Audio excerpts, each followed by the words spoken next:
La team, faut que je me confie parce que je pense que je suis vraiment bizarre. En gros, il y a un mec à qui je parle. Genre, on se connaît depuis 3 ans. On s'est déjà embrassé, voilà. Mais en fait, on se voyait juste dans un contexte de soirée. Donc, on n'a jamais appris à se connaître parce que, genre, c'était juste en mode vibe soirée. Et après, genre, nothing more, tu vois. Et là, en gros, on se reparle, mais genre vraiment. Donc on apprend à se connaître et tout, voilà. Et donc vient le moment où on décide de potentiellement de se voir. Sauf que moi, genre, j'ai un peu la pression des dates. Genre, enfin, je sais pas, genre, je trouve ça hyper cool et tout, en plus de faire des trucs un peu originaux et tout. Mais genre là, ce dont j'ai besoin, c'est juste, genre, viens, on se balade dans Paname avec un petit café et on se raconte nos vies. Ou juste on se pose dans un café, ou genre un truc simple. Et après, si t'as envie de m'emmener à la Tour Eiffel, genre, please do it, tu vois. Mais là, tout de suite, c'est vraiment pas ce dont, genre, j'aspire pour. Et en fait, bah bref, on apprend à se connaître et tout. Genre, il sait que genre, j'ai un penchant pour les mecs qui cuisinent bien, les mecs qui cuisinent pour moi, etc. Donc, j'espère qu'il regardera pas ce TikTok, please. Genre, de toute façon, bah, enfin, il le sait. Euh, il me dit, ouais, du coup, on se voit ce soir et tout. Je dis, ouais, let's go. Bah, si tu veux, on peut aller boire un café, genre aux alentours de 17h, parce que c'est là, on est tous les deux disponibles.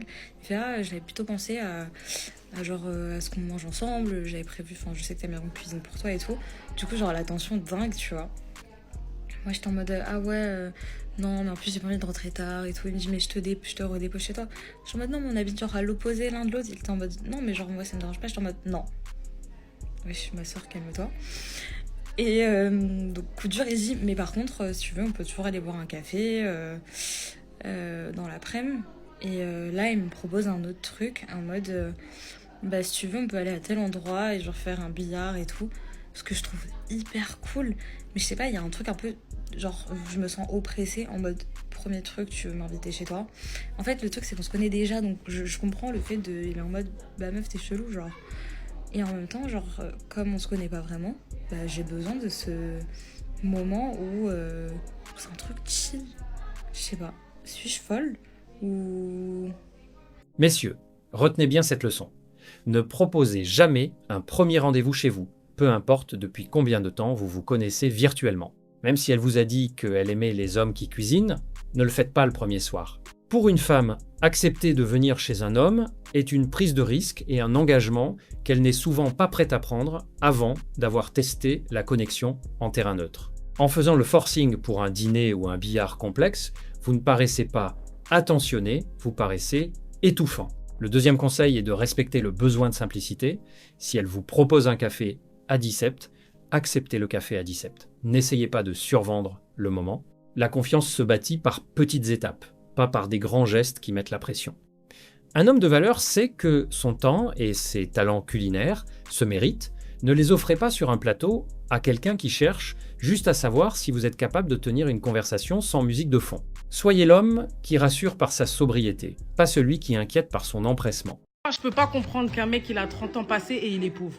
Vous pouvez me dire ce que vous voulez, d'accord? Le mec il y a personne qui l'a mis en congé parental, d'accord? Le mec il a pas posé un congé paternité, il a pas de règles, il a pas de maladies qui peuvent te... Non, tu es normalement constitué, t'as le monde à tes pieds, du moins le monde salarial, puisque on priorise les hommes au niveau du salaire et t'es pauvre. T'es pauvre. Et en plus, t'as des projets sans projet. Et en plus, tu nous dis, ouais, Inch'Allah, quand je serai grand, il y a quoi qui t'a empêché? Il y a absolument rien. Messieurs, ne laissez jamais ce genre de discours définir votre valeur d'homme.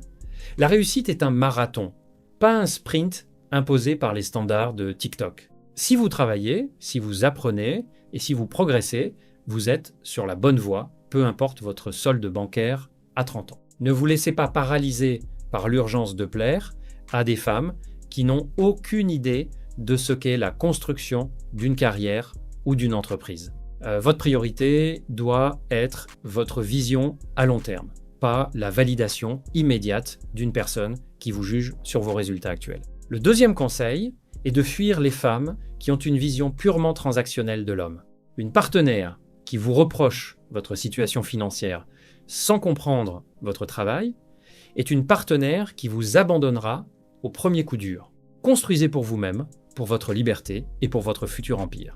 La vraie valeur masculine réside dans la résilience et la persévérance, pas dans la chance ou l'héritage. Soyez fiers de votre parcours, même s'il est difficile, et rappelez-vous que ceux qui ricanent aujourd'hui seront les premiers à vouloir monter dans votre train demain. Restez focus, restez digne. J'ai une question. Qu'est-ce qui s'est passé chez vous pour que vous aimiez plus courtiser les femmes? Les hommes, on n'a pas oublié comment être romantique, comment courtiser une femme. On sait le faire. Et je pense que certains frérots, ils savent très bien que quand on veut une raclée, on fait tout pour, donc forcément, on se montre. Là où c'est problématique, ou pourquoi on l'est moins. Et je pense avoir la raison, mais c'est un raisonnement qui va être assez long. Ce qui a changé, ce n'est pas notre capacité à être romantique, c'est le contexte dans lequel on doit être romantique. Attendez, j'arrive. Avant, nous, les hommes, on courtisait un certain type de femmes dans un certain type de cadre. Les rencontres restaient beaucoup plus rares, la concurrence beaucoup plus limitée, les interactions beaucoup plus lentes. Donc forcément, ça laisse beaucoup plus de temps pour pouvoir développer ton game plan pour attraper la petite. Aujourd'hui, à l'ère du numérique, malheureusement, les interactions sont beaucoup plus rapides. Un message, un DM, c'est rapide, c'est du vite fait. La concurrence, elle est rude, il y a tout le monde sur les réseaux sociaux. Ça n'a rien à voir avec l'époque pour commencer déjà, comparé à avant. Si on compare à avant, il faut se poser les vraies questions. Si on prend les vrais hommes, là, entre guillemets, ce que vous appelez les vrais hommes, les hommes qui se partaient à la guerre ou je sais pas quoi, qui étaient galants, tout ça là, d'il y a 50 ans environ, et qu'on les mettait aujourd'hui face aux femmes, Instagram, DM, tout ce que vous voyez là, les femmes des réseaux sociaux, dans la vraie vie, la concurrence H24, la comparaison permanente vraiment. Est-ce qu'il serait romantique ou est-ce qu'il serait beaucoup plus prudent? Inversement, si on prend les hommes d'aujourd'hui avec les femmes d'avant d'il y a 50 ans, on est beaucoup plus lent, beaucoup plus stable et moins compétitif au niveau de la concurrence entre les hommes, qui serait pas naturellement plus investi, plus patient et beaucoup plus galant. C'est les questions qu'il faut se poser en vrai. En fait, la galanterie, elle ne dépend pas que des hommes. Elle dépend du climat dans lequel on est. Beaucoup d'hommes d'aujourd'hui, ils ne veulent plus s'investir pour rien, être ridiculisés, être remplacés en 2 clics, parce qu'on sait très bien que les réseaux sociaux, alors aujourd'hui, les gens veulent plus qu'accepter dans les relations, même pour parler et tout. Là, je commence un peu à divaguer, mais en fait, il faut que je développe. Quand tout semble remplaçable, dans ce monde-là où les DM, les réseaux sociaux, ça vous montre à la tête que tout le monde est remplaçable, bah ok, mais du coup, l'effort, il devient risqué automatiquement. Ce n'est pas que les hommes, on est moins galants, on sait plus être galant, on sait plus être romantique. On se protège en vrai de vrai. La vraie question, c'est pas pourquoi les hommes, on ne courtise plus. Est-ce que le contexte actuel dans lequel on est, les hommes, ça encourage encore la romance? Parce que la galanterie, elle existe toujours. Hein. Il y a toujours des frérots qui sont galants, franchement. Elle apparaît juste là où elle se sent en sécurité, tout simplement. Là où l'homme peut se sentir en sécurité, il va être galant, il va être romantique. Demandez aux frérots, ils savent très bien de quoi je parle. Messieurs, comprenez bien que votre investissement émotionnel est une ressource précieuse. Ne la gaspillez pas sur des marchés saturés. La galanterie est un cadeau, pas un dû. Ne vous épuisez pas à courtiser des femmes qui vivent dans la validation permanente des réseaux sociaux et qui vous voient comme une option parmi 1000. Réservez votre romantisme et votre protection pour celles qui valorisent encore la lenteur, l'exclusivité et le respect mutuel. Apprendre à filtrer le contexte est plus important que d'apprendre de nouvelles techniques de drague.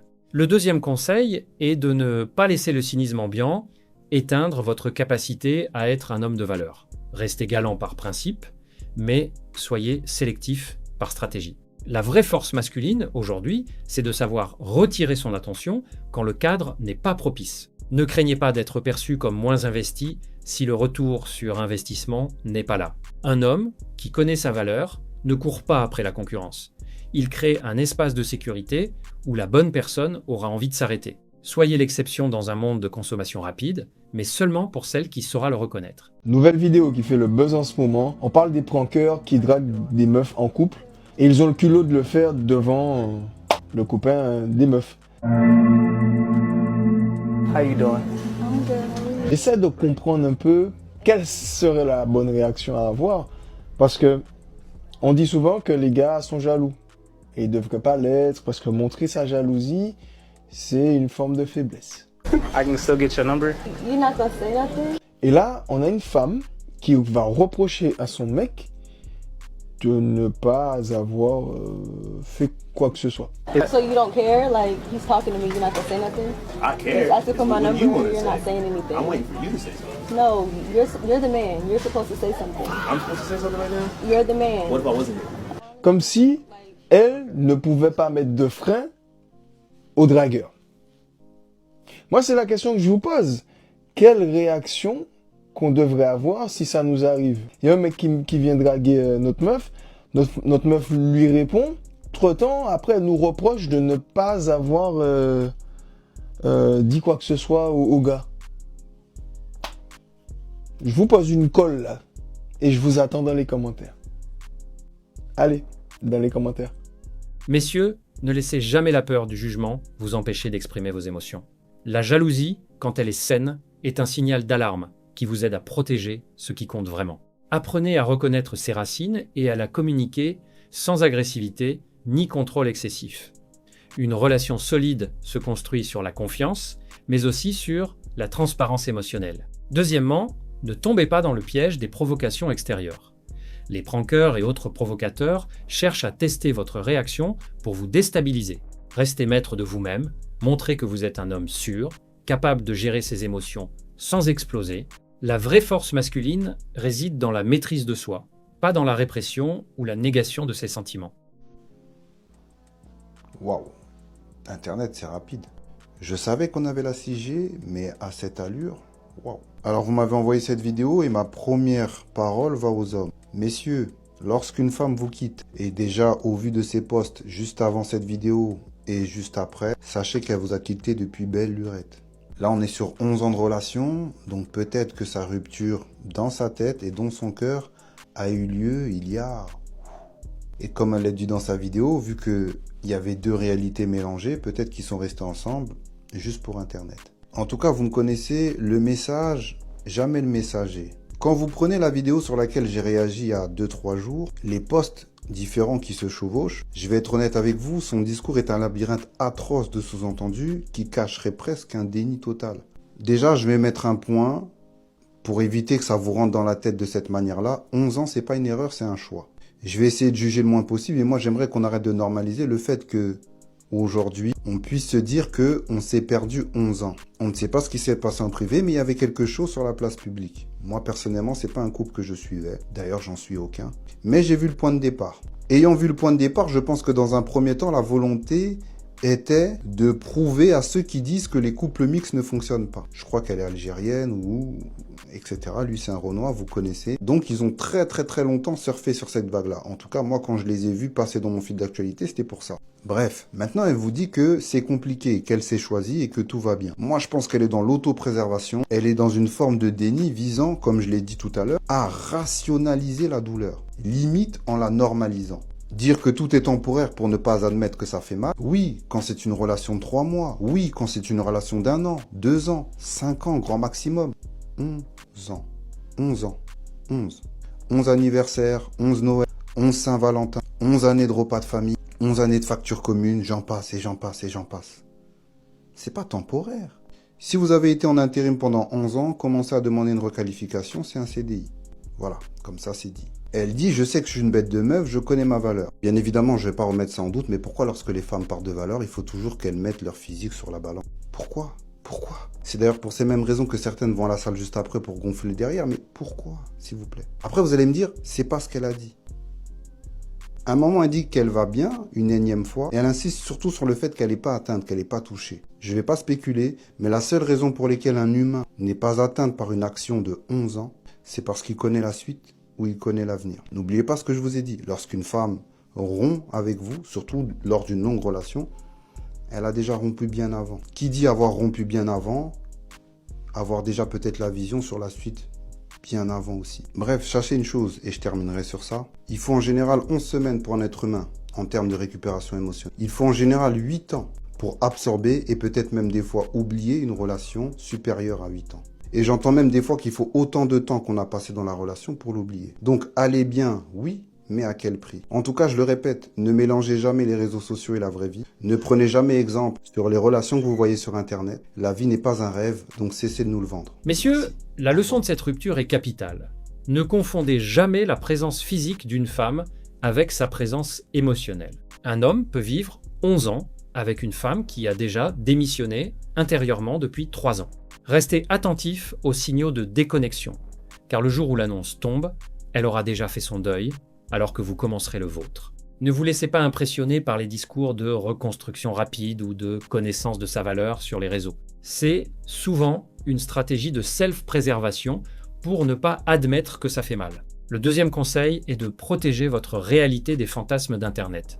Ne comparez jamais votre couple aux power couples que vous voyez défiler sur vos écrans. Ces relations sont souvent des entreprises commerciales où l'on reste ensemble pour l'image et le profit. Si vous traversez une rupture longue, acceptez que le processus de guérison prendra des années, pas des semaines. Ne tombez pas dans la surenchère du paraître. Votre valeur ne se mesure pas à votre capacité à rebondir instantanément, mais à votre capacité à affronter la vérité sans masque. Restez ancré dans le réel, loin des labyrinthes d'insinuations du virtuel. Le scénario est déjà écrit à l'avance, c'est que je vais finir seul jusqu'à la fin de mes jours. Je peux être le plus gentil. Il me fatigue, ce mec me fatigue, sincèrement, j'en peux plus. Et juste confiance en toi, mon frère. Et pour toi, ça, c'est la meilleure réaction à apporter à ce mec. Peut-être que c'est moi qui suis fou. Peut-être que c'est moi qui suis fou. En fait, ça m'énerve parce que déjà, j'ai pas envie de défendre ce mec. Pour moi, c'est un profil à surveiller. Mais quand je regarde collectivement les réactions des créateurs de contenu à ce sujet de ce mec, mais en fait, vous êtes des enculés. Un mec qui a des problèmes comme ça et qui a besoin d'être aidé, qui a besoin d'être suivi, est-ce que vous pensez qu'il a besoin de voir ce genre de vidéo ? Je pose la question comme ça. Hein. Pour moi, le mec là, c'est vraiment les deux faces d'une même pièce. D'un côté, t'as l'incel originel qui a visiblement des problèmes personnels qui doit travailler. Et d'un autre côté, t'as le mec plutôt bien gâté par la nature. Ah, ça fait gay comme phrase. Mais dont le contenu, c'est de mogue ce genre de gars. En vrai, de vrai, pour moi, mais c'est un asile à ciel ouvert en fait. Sa réaction, ça a juste été littéralement de dire au mec, non mais en fait... sois confiant, regarde, moi je suis beau gosse et je réponds à tous les critères et les standards de beauté de la société. Pourquoi est-ce que t'as pas confiance en toi, mec ? Plus des blagues et du mépris sur lui, tu vois. Vous attendez que ce mec-là, il finisse bien dans sa tête. C'est ça que vous êtes en train de dire. Est-ce que vous croyez vraiment que le mec, une fois qu'il aura regardé sa vidéo, il va avoir une prise de conscience et il va dire « Ok, d'accord, j'ai capté ». Tu sais, il vient de prendre une session vanne pendant 6 mois sur tout TikTok et vous pensez que le mec, il va se soigner comme ça et il va pas encore plus vriller, quoi. Puis éberlué. Messieurs, si vous traversez une période difficile, sachez que la confiance ne se décrète pas sur commande. Cherchez du soutien réel, que ce soit auprès de professionnels, de proches ou de groupes bienveillants. Ne vous laissez pas abattre par les discours toxiques qui vous jugent sans comprendre votre parcours. La reconstruction est un processus long qui demande patience, travail sur soi et parfois aide extérieure. Deuxièmement, ignorez les influenceurs qui vous vendent des recettes miracles sans empathie. La vraie force vient de la résilience, pas de la performance immédiate. Entourez-vous de personnes qui vous élèvent, pas qui vous rabaissent. Et surtout, rappelez-vous que votre valeur ne dépend pas de votre apparence ou de votre succès instantané, mais de votre capacité à vous relever et à avancer malgré les obstacles. Écoute-moi bien, mon ami. Si tu as entre 25 ans, frérot, et 45 ans, gars, jusqu'à 50 ans, nous les hommes. Tu sais, quand je parlais des meufs du bled, il faut pas généraliser. Nous, on a le droit, un exemple, d'épouser des cousines, ou alors, tu vois, des filles très proches de la famille. Les amis, je vous dis la vérité, les mecs. Ici, en France, je connais, moi, je suis un homme. La plupart d'entre nous, les hommes, on veut des enfants, on veut une vie de couple, on veut oublier. Ce que je dis là, c'est triste, c'est généralisé. J'ai fait une vidéo où j'ai dit avec des tempes. Oublier. Oublier complètement.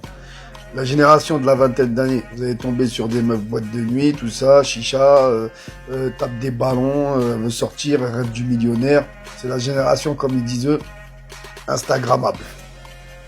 Vous êtes dans la merde. La génération, la trentaine et quelques nanas, allez, elles sont encore dans le délire, elles ont changé de délire. Elles commencent à se dire, il me faut un Will de Blady, ça veut dire quelqu'un de mon pays, pour qu'on puisse s'entendre, nanana. La quarantaine d'années, frérot, ça y est, la meuf, elle s'est fait tamponner par je sais pas qui, elle est tombée en cloque, elle a des gosses. Elle se dit, vas-y, j'ai plus rien à perdre dans ma vie, j'ai vécu avec un queumé, j'ai mes gosses, tu seras qu'une option. En gros, tu seras, elle t'apportera rien, cette meuf. Elle pensera plus à son confort à elle, qu'à ton confort à toi, psychologique, moral, voilà, et familial. D'accord? Vous aurez rien à gagner ici, en France. Moi, je vous le dis, c'est foutu. La France, c'est foutu.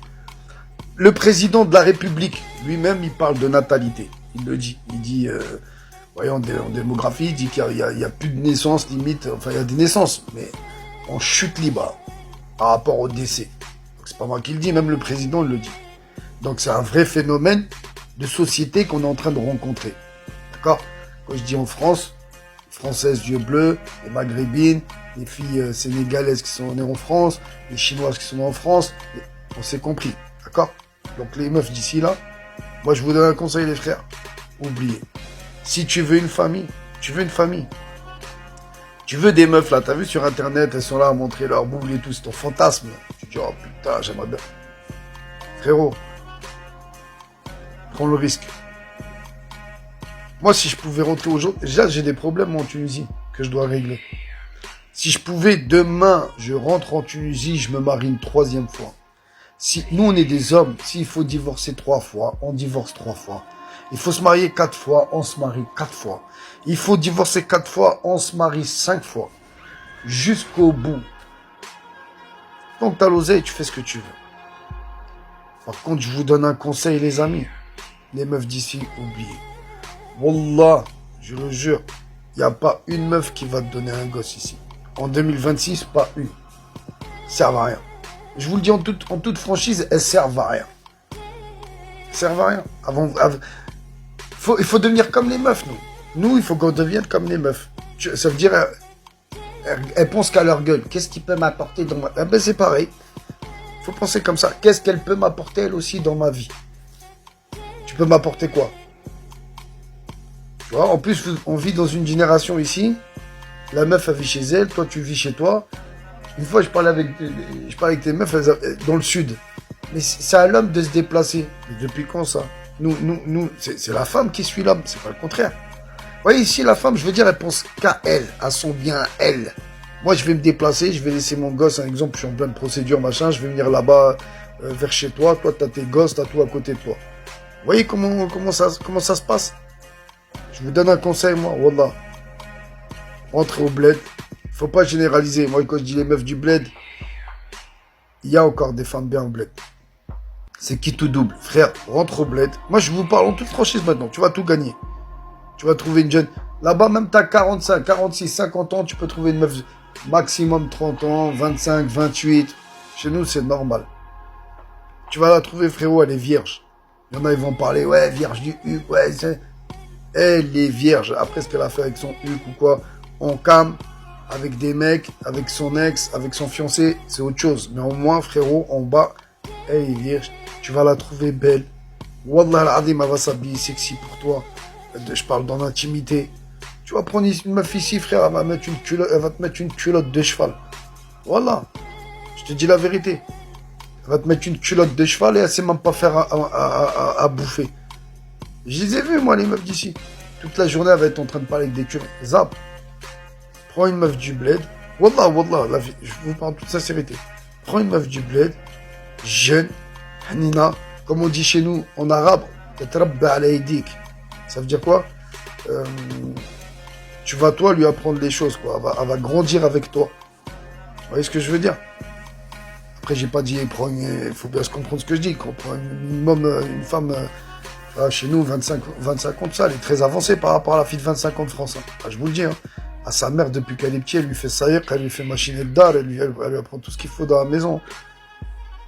J'ai pas dit prends une esclave. On n'a pas besoin, nous. On sait faire à manger, on sait se débrouiller, j'ai pas dit ça. Mais au moins, elle va t'épauler, elle va t'aider. Tu vois ce que je veux dire? Wallah, et tu vas la trouver en plus belle. Prends soin d'elle. Ses cheveux, ses machins, vous savez, les trucs qu'ils ont au bled, tu vois. Les petits trucs, les machins. Ils ont des techniques là-bas. Ils ont des techniques de beauté. Bref, ils ont plein de trucs. Prends une femme. Elle va se mettre, juste avant de dormir, elle va se mettre le parfum. Voilà, elle va t'apporter la lumière, frérot. Voilà, tu vas être heureux, mon frère. Quand tu vas la dévierger, frère. Je vous dis la vérité. Tu vas sentir que c'est la première fois qu'elle fait ça avec toi. Tu vas être plus stimulé. Mon frère, tu vas prendre une meuf d'ici, elle s'est fait tamponner par v'là les mecs. Et en plus, c'est chipote, elle va pas... Elle va rien t'apporter, frérot. Moi, je vous le dis, hein, c'est dommage que je dis. C'est dommage, c'est une généralité, mais c'est la vérité. Elle va pas t'apporter des gosses, elle va pas t'apporter la sécurité morale, tu vas te méfier d'elle, elle va pas t'apporter la sincérité, elle va pas t'apporter la fidélité, elle va pas t'apporter la sérénité, elle va servir à rien, frérot. Voilà, tu vas rester avec elle 1 an à tirer à balles à blanc parce qu'elle a stérilé, elle va mettre des trucs, tu vas pas faire des gosses, tu vas perdre 1 an dans ta vie. Tu veux perdre 1 an dans ta vie avec une meuf qui ne sert à rien, ou tu restes 1 an tout seul, célibataire, tranquille, et le jour où tu peux, encore vous. Moi, je vous dis, j'ai des problèmes. Pour l'instant, je dois régler mes problèmes. Celui qui n'a pas de problème, arrête, frère. Arrête, mon ami, de rester célibataire. Arrête de tourner autour des meufs d'ici. Elles vont rien t'apporter. Rentre dans ton bled. Sois algérien, tunisien, marocain, égyptien. Alors, le Moyen-Orient, j'en parle même pas. Vous avez une chance immense. C'est des Irakiens, soufous, chiites, sunnites. Des Irakiens, des Iraniens. C'est du Moyen-Orient. Là-bas, c'est des beautés, les femmes. On se casse la tête avec des meufs d'ici, là, qui servent à rien. La vérité, c'est pas pour dénigrer, moi. Attention, je parle d'amour, hein. Je parle pas de... Il y a des meufs ici, elles sont gentilles. En amitié, c'est des bombes. Tu tapes des barres. C'est des barres. Mais en amitié, comme par hasard. En amitié. Et encore. Vous voyez ce que je veux dire? Frérot, moi, quand je parle des meufs du bled, je parle d'une catégorie et on se comprend. Et on sait de quelle catégorie je parle. Vous le savez autant que moi. Toutes ces meufs-là qui ont que les papillons en tête, que c'est les afrita, les pires, les sorcières. Elles existent, oui. Même au bled, déjà, elles existent. Elles existent. Je parle pas de celles-là. Il y en a aussi qui ont ramené des meufs du bled. Wallah, leur vie a changé. Et j'en connais. J'en connais beaucoup même.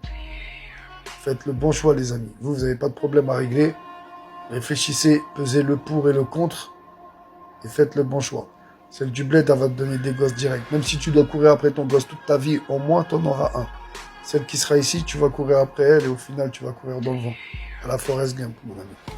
Choisis. Tu préfères être Forrest Gump ou Aladdin, le prince. Le prince qui va trouver sa princesse, Jasmine. Forrest Gump, tu cours dans le vent. Réfléchis, mon ami. Messieurs, si vous cherchez une relation solide et une famille, ne vous laissez pas berner par les apparences et les illusions des réseaux sociaux. La vraie valeur se trouve souvent dans les traditions, dans les femmes qui ont été élevées avec des valeurs familiales fortes, prêtes à s'investir pleinement.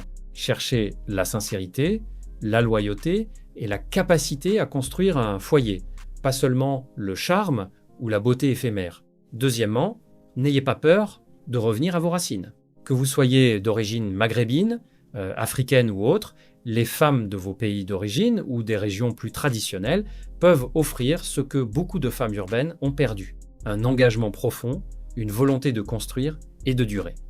Soyez prêts à investir dans cette relation avec patience et respect, car c'est là que vous trouverez la stabilité et la famille que vous désirez. Ne vous laissez pas distraire par les mirages modernes, restez fidèles à ce qui compte vraiment.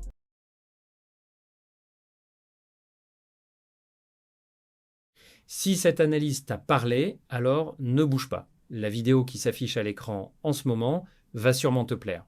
Clique dessus maintenant pour ne pas rater la suite. Reste lucide, on se retrouve de l'autre côté.